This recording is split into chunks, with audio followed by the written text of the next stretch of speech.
Friends ಟೆಕ್ಸ್ಟಾರ್ ಇನ್ ಕನ್ನಡ ಚಾನಲ್ಗೆ ಸ್ವಾಗತ. ಇವತ್ತಿನ ವಿಡಿಯೋದಲ್ಲಿ ಬ್ಯಾಂಕ್ ಆಫ್ ಬರೋಡಾದಲ್ಲಿ 501 ಹುದ್ದೆಗಳ ನೇಮಕಾತಿಗಳು ಆಗಿರುತ್ತವೆ.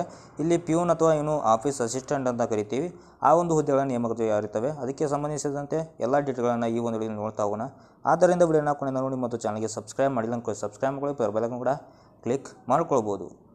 ಸ್ನೇಹಿತರೆ, ಇವಾಗ ಶಾರ್ಟ್ ನೋಟಿಫಿಕೇಶನ್ ಮಾತ್ರ ಬಿಟ್ಟಿದ್ದಾರೆ. ಫುಲ್ ನೋಟಿಫಿಕೇಶನ್ನು ಮೇ 3ಕ್ಕೆ ಒಂದು ಫುಲ್ ನೋಟಿಫಿಕೇಶನ್ ಬರುತ್ತೆ. ಇವಾಗ ಶಾರ್ಟ್ ನೋಟಿಫಿಕೇಶನ್ ಮಾತ್ರ ಬಿಟ್ಟಿದ್ದಾರೆ. ಇವಾಗ ನೋಡೋದಾದರೆ ಇದಕ್ಕೆ ಒಂದು 10th ಕ್ಲಾಸನ್ನು ಮುಗಿಸಿದರೆ ನೀವು ಅರ್ಜಿಗಳನ್ನ ಹಾಕ್ಕೋಬೋದು. 10th ಕ್ಲಾಸ್ನ ಮುಗಿಸಿದರೆ ಅರ್ಜಿಗಳನ್ನ ಹಾಕಿ ಜಾಬನ್ನು ಪಡ್ಕೊಳ್ಬೋದು. ಮತ್ತು ಇದರ ಒಂದು age limit, date of birth ಅದು ಫುಲ್ ನೋಟಿಫಿಕೇಶನ್ ಬಂದಾಗ ಗೊತ್ತಾಗುತ್ತೆ. ನಮ್ಮದು ಒಂದು ಮಿನಿಮಮ್ ನೋಡೋದಾದರೆ 18ರಿಂದ 40 ವರ್ಷದ ಒಳಗಡೆ ಯಾರೆಲ್ಲ ಇರ್ತೀರ ಅವರೆಲ್ಲರೂ ಸಹ ಅರ್ಜಿಗಳನ್ನ ಸಲ್ಲಿಸೋದು ಸಾಧ್ಯತೆ ಇರೋ ಚಾನ್ಸಸ್ ಜಾಸ್ತಿ ಇರುತ್ತೆ. ಯಾಕಂದರೆ ಒಂದು ಪ್ಯೂನ್ ಅಥವಾ ಜವಾನ್ ಹುದ್ದೆ ಇರೋದ್ರಿಂದ ಅಷ್ಟು ಏಜ್ ಲಿಮಿಟನ್ನು ಕೊಡೋ ಚಾನ್ಸಸ್ ಇರುತ್ತೆ. ನಾವು ಪ್ರಿವಿಯಸ್ ಒಂದು ನೋಟಿಫಿಕೇಶನ್ಗಳಲ್ಲಿ ನೋಡಿರೋ ರೀತಿ. ನೆಕ್ಸ್ಟು ಅಪ್ಲಿಕೇಶನ್ ಫೀ ಮತ್ತು ಇನ್ನಿತರ ಒಂದು ಏಜ್ ರಿಲ್ಯಾಕ್ಸೇಷನ್ ಬಗ್ಗೆ ಸಹ ಫುಲ್ ನೋಟಿಫಿಕೇಶನಲ್ಲಿ ಕೊಡ್ತಾರೆ.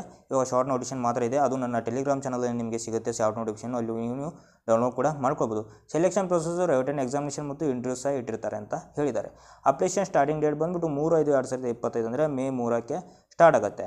ಕೊನೆಯ ದಿನಾಂಕ 23 ಮೇ 2025ಕ್ಕೆ ಕೊನೆಯ ದಿನಾಂಕ ಆಗಿರುತ್ತೆ. ಅಪ್ಲೈ ಲಿಂಕು ಡಿಸ್ಕ್ರಿಪ್ಷನ್ ಬಾಕ್ಸಲ್ಲಿ ಕೊಟ್ಟಿರ್ತೀನಿ, ಅದು ಹೋಗಿ ಡೈರೆಕ್ಟಾಗಿ ನೀವು ಅಪ್ಲೈ ಕೂಡ ಮಾಡ್ಕೋಬೋದು. ಮತ್ತು ಶಾರ್ಟ್ ನೋಟಿಫಿಕೇಶನ್ನು ನಾವು ಒಂದು ಟೆಲಿಗ್ರಾಮ್ ಚಾನಲಲ್ಲಿ ಸಿಗುತ್ತೆ, ಅಲ್ಲಿ ಹೋಗಿ ನೀವು ಡೌನ್ಲೋಡ್ ಕೂಡ ಮಾಡ್ಕೊಂಡು ನೋಡ್ಕೋಬೋದು. ಮತ್ತು ಫುಲ್ ನೋಟಿಫಿಕೇಶನ್ 3ನೇ ತಾರೀಕು ಬರುತ್ತೆ. ಆವಾಗಲೂ ಸಹ ಅದನ್ನು ನಾನು ನಿಮಗೆ ತಿಳಿಸ್ಕೊಡ್ತೀನಿ. ಸ್ನೇಹಿತರೆ ಇದಾಗಿತ್ತು ಇವತ್ತಿನ ವಿಡಿಯೋ. ಇಷ್ಟ ಅನ್ಕೊಂಡು ಇಷ್ಟ ಲೈಕ್ ಮಾಡಿ ಅಂತ ವಿಡಿಯೋ ಮುಗಿಸೋಣ. ಜೈ ಹಿಂದ್, ಜೈ ಕರ್ನಾಟಕ.